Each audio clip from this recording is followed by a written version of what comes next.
The Mediterranean paradox is easy to explain.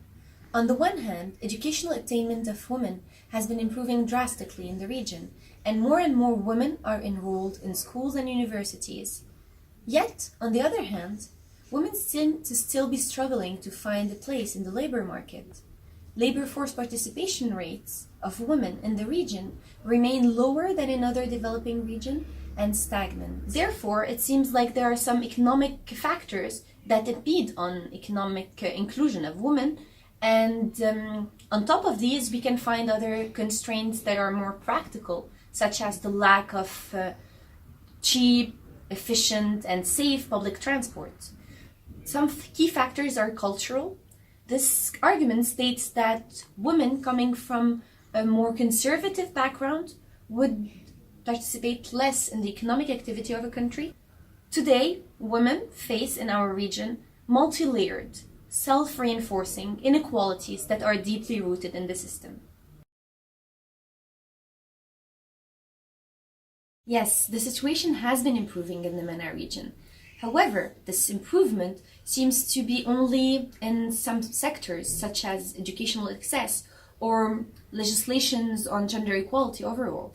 And the situation has been improving slower than in other regions. You have two elements that come into play. On the one hand, obstacles impede on the full implementation of adopted measures. And on the other hand, these measures are not always comprehensive of the situation of women in the region. Measures are often uncoordinated, punctual, and lack a holistic approach to the matter. They do not see the whole picture and treat the symptoms of the problem of inequalities and not the root causes. States need to have a more national strategy approach to the matter. Questions such as the empowerment of women in economic terms are really hard to implement when the measures are only punctual and not part of a strategy and a collaboration between the different stakeholders. Because if we want to see social change, it needs to come from the inside of the society and not be only top-down initiatives.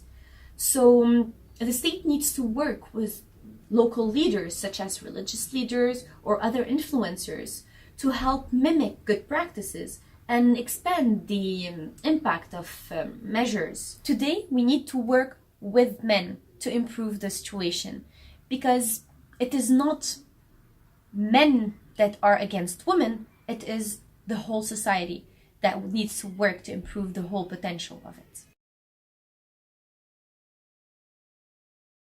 Beyond understanding the positive economic externalities of gender equality, the private sector can help improving policymaking by building public-private partnerships that would include investing more in areas such as rural areas or data gathering or vocational training, and also collaborating on improving the digital sector for women by investing in teaching women how to code.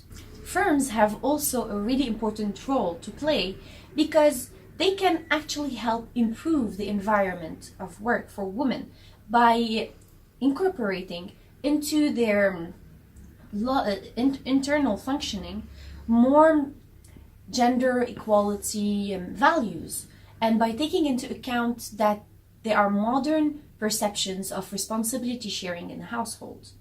This means that it could include 1 day per week working from home for men and women in the firm, or bringing children to work once or twice a week, or paying a paternity leave on top of a maternity leave, and so on and so forth. Gender equality needs also to be reflected in managerial boards by implementing parity. This is a truly important point.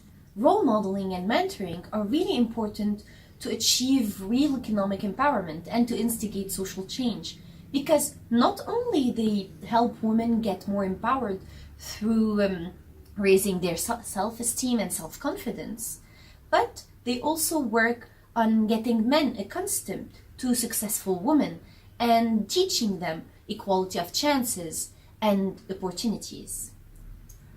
Role modeling could be really at a small scale, such as initiatives of portraitists or mentors that help women gain confidence or become more at ease with their professional careers and other options.